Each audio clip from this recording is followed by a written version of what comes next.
Wonderful.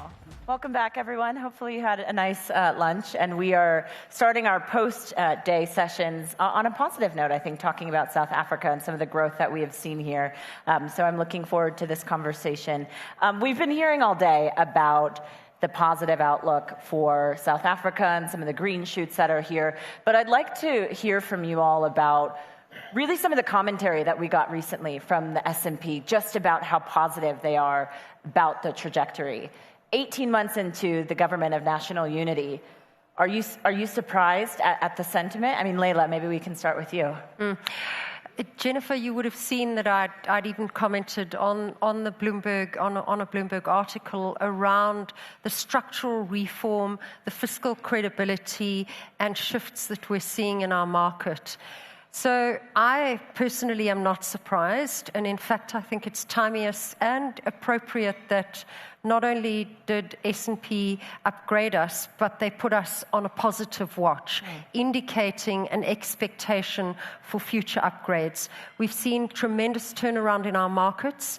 127 billion rand net inflows in our bond market versus 74% last year this time. We've seen our markets, our top 40 is up in dollar terms by more than 50%, way ahead of the index, the emerging market index at 28%. We've seen positive budget surpluses for 2 years back-to-back in a row from coming out of Treasury. Very well-managed monetary policy. Importantly, we've just come off the FATF grey list. And these things are all very important in assessing countries' creditworthiness. But I don't think we stop here. This is the first step in a journey that we need to be taking towards investment grade. Shameel, would you like to weigh in? It's been hugely positive. It's just coming off an investor roadshow. And then the whole narrative around South Africa has changed a lot. Previously, I think also the power issues were probably a bit overdone in terms of how investors sort of thought the whole place was falling apart. But now that, you've got the power stability, the positive sentiment, and then, what all the factors that Leila just mentioned, that's creating a very positive narrative. And that's usually positive for us as business because it makes our capital investment be able to go a lot further. We can create a lot more jobs and also cover more of the country with new technologies. Phuthi, can you step in? Because Naspers, of course, one of the biggest listed on JSE, one of the biggest. Are you seeing that reflected in the share price, the optimism, I guess, so to speak, on the country itself? Absolutely. I think there's a lot of optimism about South Africa, and there's a lot of work that's gone behind it. When I look at the engagement that BUSA has had with respect to ensuring that there's engagement with government continuously. And it goes across from looking at crime, looking at a number of different things, looking at access to education. Business has really worked very closely with government, and I'm really, really happy with the type of quality of relationship that we have, the engagement that we have. And so that's resulted in a lot of things, and we've seen it with the results of Eskom as well. A lot of positive offshoots are coming out, and I think there's still a lot more that can still be seen. Like what? Well, certainly when I look at the industry that we're in, and I look at the number of young people that have been taking up a lot of, opportunities from an entrepreneurial perspective, from a skilling perspective, it really opens up a lot of opportunities for them. South Africa still remains a net importer of skills, and we still, are still dependent on a lot of international skills, but there's been a lot of investment in AI, and certainly as an organization, we invest around $100 million in AI every year, focused on skilling of our people, focused on infrastructure that we require, focused on many different elements, ensuring that we can really be focused on growing our businesses. We have a team of about 1,000 people that are focused on AI, providing solutions to the different parts of our businesses around the world. So this is really, it's a key reason for us being able to continue to grow. And I'm very excited seeing at what Takealot and, all of our businesses here in South Africa are doing. Daniel, you've been quite engaged with S&P as well. Talk about the discussions that you've been having with them and potentially if we'll see some of the other ratings agencies follow. Do you think this is really just the first step for South Africa to get a complete overhaul in terms of the perspective from some of the ratings agencies internationally? I would certainly hope so, that this is the start of a re-rating of the South African and credit. And just on to your first question, I was surprised on two fronts, actually. And there I made a distinction between what I thought they would do and what I thought they should do.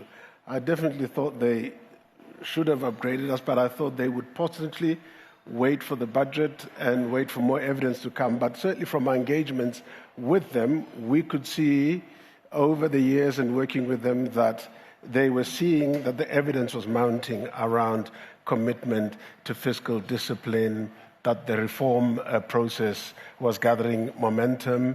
And while they have tended to place a lot on GDP growth, they were seeing that obviously some of these reforms take a while to register on the ground, but certainly that we had turned the corner, that the direction of travel was one that justifies this upgrade, is consistent with the kind of conversations we've been having with them. We found them very constructive, of course, very robust engagements, tough questions that they were asking, but I think the engagements, both with public sector representatives, with private sector representatives, gave him a sense, first of all, of a much more joined up South African effort in terms of changing the trajectory, and I guess the numbers were starting to show it as well. So from that perspective, again, as Leila said, the fact that it's very unusual that you get upgraded and a positive outlook immediately conferred on the. Typically, you get put on stable, and then people watch you for a while before they then change the outlook to positive again, and then you get upgraded, and that shows that they are buying into the story. And I would imagine that the other rating agencies, given how significant this issue is of an outlook at the time of upgrade, hopefully they'll go and sit and say, look, have we missed something here? What does that mean, though, from the private sector perspective? Because there is still a bit of a perception that banks such as Nedbank and others potentially are a bit too conservative in terms of capital. Do you think maybe there still needs to be a bit more of an injection by South African banks into the ecosystem and the economy here? No, I mean, I'm not quite sure I would accept that there's reluctance. I mean, our job is to lend. We try to find excuses to lend. So what obviously we have to do is to make sure, given that we're lending other people's money, to do that safely. And where the growth environment has been weak, where the opportunities are far and few, that constrained our ability to sort of help the country to realize its full potential. But what we're seeing now, as has been seen in sort of confidence indicators, we're seeing the private sector picking up in confidence. Obviously, initially after the formation of the GNU, then there was a little bit of a dip when we had those sort of budget issues earlier in the year, but certainly the trajectory up is when we talk to our clients, we can see that they're more positive, they're ready to think about investing, and of course we stand ready to support that. So, you know, money is not the issue. It was more around confidence levels, and is the GNU for keeps?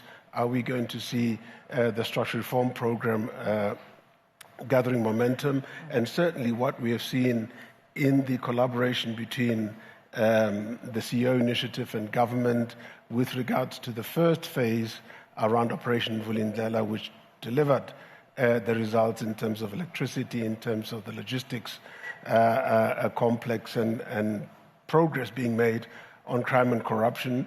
Based on that, I think business and banks are seeing that the second phase, which has been expanded to include issues such as local government, digitalization, water is an important challenge where, again, private sector is being crowded into public infrastructure investment. So I do think that the banks stand ready to support that move.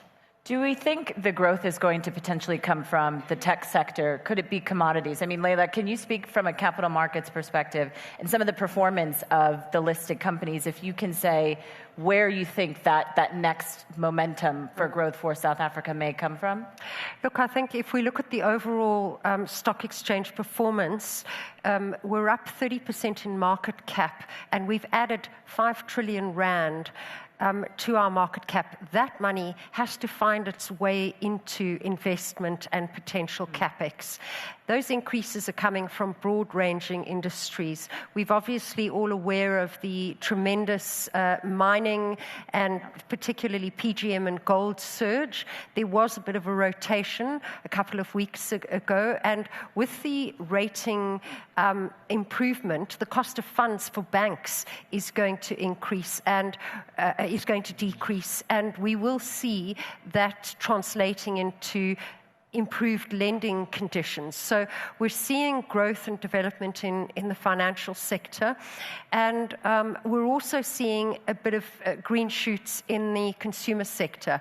If we look at where the listings are coming from, you would have seen Optasia listing. That's a fintech that could and were considering listing on some of our global, some of the largest exchanges in the world. They chose South Africa because of the deep liquid capital markets. We're seeing Fidelity, Cell C coming to the market before the end of the year. Next year, Coca-Cola Bottling with Coca-Cola Hellenic and Canal Plus will list. Yep. So I would say it's a broad-based growth strategy. We are seeing growth in the renewables and job creation in the renewables sector. And that's particularly in our private markets, where many of those smaller companies are seeking funding. Many of the large, either manufacturing or mining companies, are investing heavily into private power production, which is job generating and GDP generating. So we do think that it will continue to grow. Another aspect that will continue to uplift our GDP is the intra-African trade. The African Continental Free Trade Agreement will unlock trade between our local countries, and that is across sectors, but largely manufacturing, resources, and of course our exports. Shameel, that will require your technology. Are you planning to invest more and expand more across the continent, not just to double down here on South Africa, but on intra-Africa trade, as Leila was just pointing out there? Yeah, so this year we'll invest over 23 billion into our networks across the continent. And it's coming in different ways. So basically an investment into the underlying infrastructure, because we see ourselves as a sector of sectors. So we've got to telecoms is an enabling technology. So that's the one. You'll see the investment into fiber into South Africa with the deal having closed at the Competition Commission. And I think South Africa is a window into Africa where we can attract investment with the cost of borrowing coming down. That gives us the opportunity to take more of our technologies into the continent. But what we're also doing is seeing how we can help solve societal problems with digitization as well. So we've created like a whole solution for water management in South Africa, the first virtual wheeling platform in Africa. So quite a few different things that can help in terms of digitization and sorting some real problems that governments are facing. So you plan on increasing that investment then and continuing to make South Africa a window into the rest of the continent? Correct. Phuthi, what about you from Naspers' perspective? Well, we continue to invest significantly into South Africa and a number of different markets. Obviously, the African Continental Free Trade Area opens up a lot of opportunities because through that, a number of companies will be able to engage in a manner that's a lot more seamless. Because right now, it can be quite costly just to move any product from one part of Africa to another. And so these are things that, there'll be a lot of focus on, and I'm very happy at the progress that we've seen with the African Continental Free Trade Area. So we've invested a lot looking here in South Africa. So, for example, one of the things that's important for us is looking also at the high unemployment rates amongst youth that we have here in South Africa. And so from that perspective, we've looked at bringing on a number of sellers. We've brought on a lot of personal shoppers onto our e-commerce platform here. We've brought on a lot of, also a number of entrepreneurs to go from selling their goods just in one market to being able to sell it nationally. And so that is something that has really been important for us. We've also got this Take a Lot fulfillment center, which ensures that, people are able to get their goods in a seamless way across the country. So that has taken also a lot of investment, and it's also ensuring that entrepreneurs are using a lot more AI, because in everything that we do as an AI-first organization, it's a lot of AI solutions.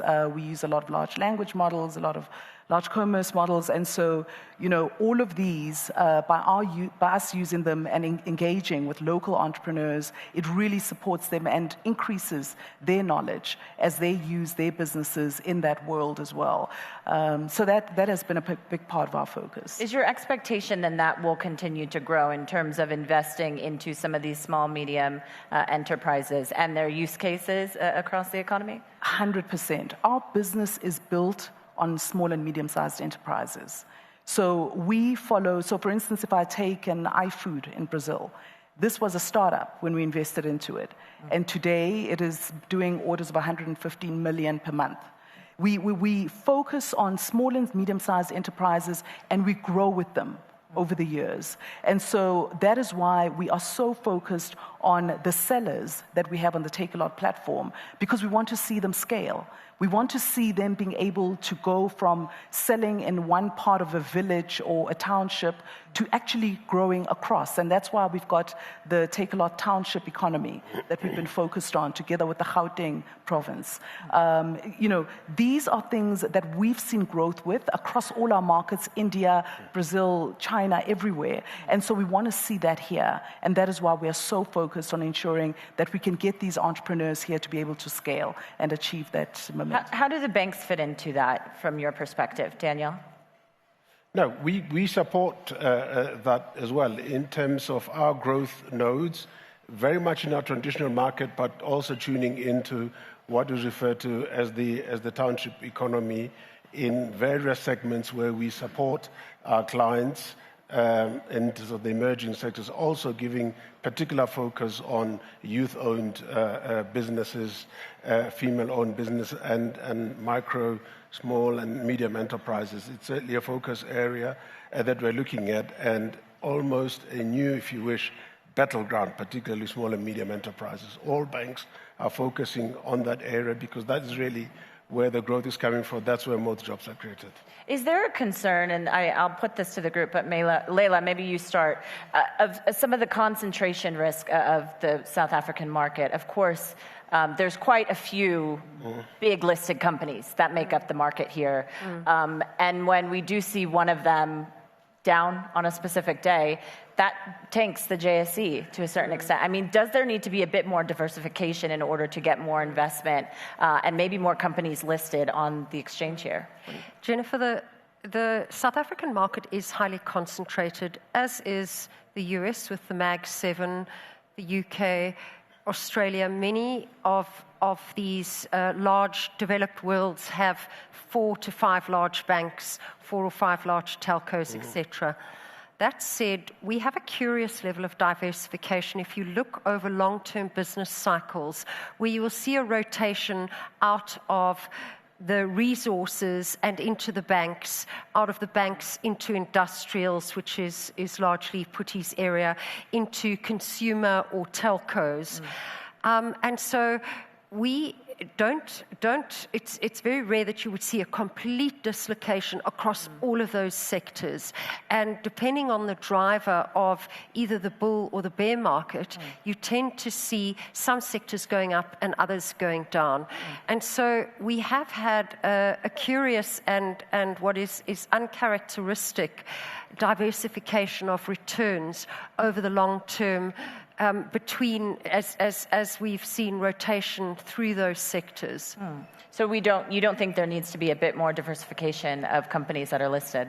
I think we are always looking for more companies. Where we struggle, I think, is in the small end of town, where we haven't seen as many of those smaller companies graduating. We are now starting to see that with Cell C and a couple of the smaller companies that are either upgrading or Fidelity or in fact listing. The pipeline is starting to grow. Growth nodes in tech and renewables and other new potential industries are starting to burgeon. But it's not impossible, and we've seen Capitec become, one of the top 5 over the past few years, which is unlikely in many developed world economies. So it is possible, it is happening, and our markets do tend to counterbalance one another over the cycle. Daniel, I wanted you to weigh in as well. Do you think South Africa is an attractive enough economy for companies to list here? Or is there more that potentially needs to be done to bring more companies like Celsi and others to the country? Well, there are, of course, features that make South Africa already a very attractive market, but there's also work that needs to be done to be able to attract more companies. Certainly, what I'm talking to is our deep and liquid markets, world-class financial regulation. We've got a very good legal system that underpins sort of how markets works and an independent judiciary. But Leila and I, for instance, are involved in a project or initiative called Operations Mminele, where we're working with the public sector to say, what are some of the constraints that we need to look at that have to do with things like exchange controls, the regulatory environment? How do we free up so that we can become a hub and attract more African business onto our exchanges and in the process diversify it somewhat. But I would sort of agree with Leila that the structure of the economy that has levels of concentration, if you look at the banking sector or the financial sector, similarly concentrated, is not something that is an impediment because it remains highly competitive and gets sort of pricing structures and price discovery to be in the right with the right incentives as such. But certainly more diversity will be welcome, and there are elements of work that we still need to do to make South African capital markets even more attractive. What's the friction that still exists maybe with the public sector, Shameel? Is that part of maybe the growth and the improvements that need to happen? I'd love for you to weigh in. Yeah, I think there's, of course, there's more that can be done on the public sector side. And also from a regulatory perspective, I think we need to make South Africa more attractive from a regulatory and tax benefits perspective so that you get more investment into South Africa. And specifically tech-based incentives, like AI incentives and so on, so we can create a hub. And so it becomes more of a hub going forward. But also I think, we mustn't be constrained by the fact that we need to have lots of listed companies. It's also about the companies that we have that are growing in market cap. So, if we can borrow money here, cheaper, and then invest it into the continent, we're growing the size of the companies as well. And so, both ways we kind of win. And then those big companies can also invest into smaller companies. And I think there's a lot more flexibility around the world, especially in the US, with those kind of things, then they're easier. Do you mean deregulation potentially a bit more here? Or no, we can't spend 4.5 years in a regulatory process on a fiber deal. Honestly, it's a bit ridiculous. Phuthi, I see you nodding there. Is that sort of the model that Naspers and Prosus is looking at? Because you have an international business. How are you thinking about investment? Yeah, I mean, I think, one of the great things about South Africa is the fact that we have a solid financial framework here. And that creates the ability for you to be able to really create businesses. I mean, when I look here at our e-commerce businesses that we have here in South Africa, behind that is a whole host of our distribution centers, our freight businesses, all of that. For all of those to be able to operate successfully, it's dependent on having a secure financial system. ecosystem. And the fact that we also have these large international e-commerce players that have come onto this market is precisely because we have all these other elements that make it able to be able to succeed in this market. But we need to make sure that South Africans also are succeeding as the industry is succeeding. And that's why, as a business, as we grow, we are making sure that small and medium-sized enterprises are growing, that young people are getting access to employment, that they're getting access to digital skilling. We all have to grow so that we can have an economy that is growing. So it's something that is certainly on our minds on a continuous basis. Well, and we have seen startup funding actually increasing this year. So potentially there's a bit more tailwinds moving forward for companies. Yeah, no, absolutely. I mean, we were just talking while we're seated just behind about the fact that one of the advantages of South Africa is the fact that we can borrow locally. And that makes our borrowing capability a lot cheaper than for many other countries on the continent. And so, having a strong financial industry is really, really important, and it's something that's really, really positive for South Africa. Well, hopefully more optimism ahead. Thank you so much, Daniel, Phuthi, Shameel, and Leila for that discussion. Thank you, everyone. Thank you very much.